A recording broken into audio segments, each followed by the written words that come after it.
Guys, baka naging ganito din guys yung inyong TV guys. Nagkukurap-kurap yun oh. Nagkukurap, flickering, double image. Yan po ang LG 55 din na sir. Yun po ang ating home service sa Lateral Subdivision, Imus, Cavite. So, yun. Ito pong problema nito mga sir is panel repair ito. So, ito po nadadala ito sa tape method. Yan pong ginagawa natin. Ina-explain natin kay sir na dapat na isa rito sa signal na yan, left and right kasi yan mga sir. Dapat isa dyan po, meron tayong makuha magandang signal po, mapa Sony man yan, LG man yung TV ninyo, kung ano man po yan, dapat po yan, isa po dyan, meron pong good signal tayong makuha po.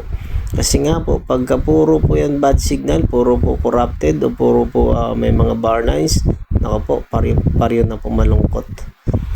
Yun po ang gawa ng dating technician na lagyan na lang ng inverter. Yun nga po, hindi niya nilagyan na relay, nakadirekta na lang. So yun, hindi natin sakop ng ating trabaho yan today. Ang ating trabaho today is tanggalin yung flickering, double image. So luckily, nakita natin yung problema nandito sa left side. Yun po, kumukurap-kurap po.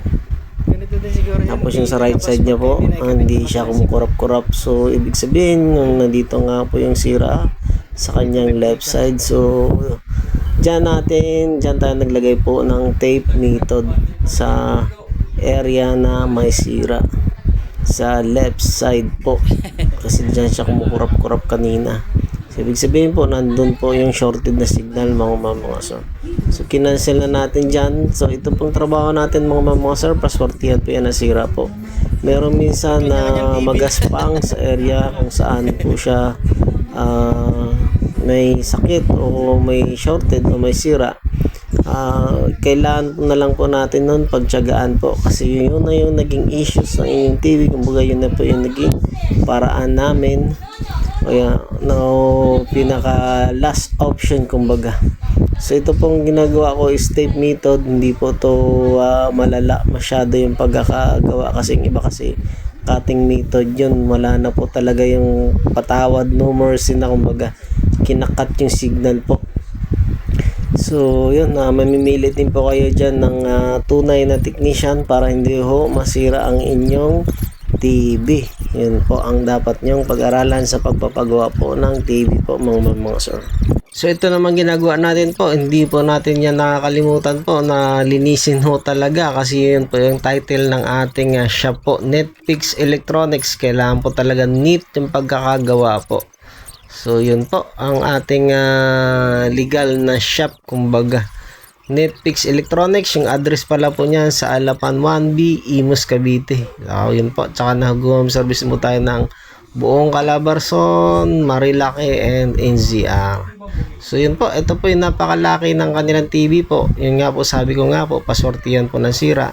Minsan kasi po, mayroong magaspang lumalabas dyan sa inyong screen. Yun na po talaga sira ng inyong TV po. Wala na po magagawa dyan yung technician minsan kasi nagdedepende kasi po yan sa inyong TV po kung gaano po kalala yung sira. Hindi siya kontrolado ng technician po. Meron magaspang, meron may linya na iiwan. So yun po ang lagi niyo pong tandaan po pagka panel repair po. Hindi na po kayo mag-expect ng malinis po talaga yung screen. Kaya minsan po talaga may maiwang magaspang. Pasortihan na lang po ng hindi o wala. Katulad po niyan po. Wala pa pong magaspang na display sa TV niya sir. So napakalaki po. Ito yung nakatambak lang. Pinagawa lang ni sir sa akin. Pagkatapos nun gawa ko ng Sony. So ito po yung home service natin po sa Lateral Subdivision po. Ito po yung pauwi na tayo. Po, maraming salamat po sa panonood po. PM na lang po mga sir. Yun nga po nag-home service tayo. Saka yung ating address sa Alapan 1B, Imus, Cavite. Yun po, follow my page, follow my Facebook, TikTok, at lahat ng aking social media platform. Maraming salamat po. God bless us. Ingat kayo palagi kung saan man po kayo.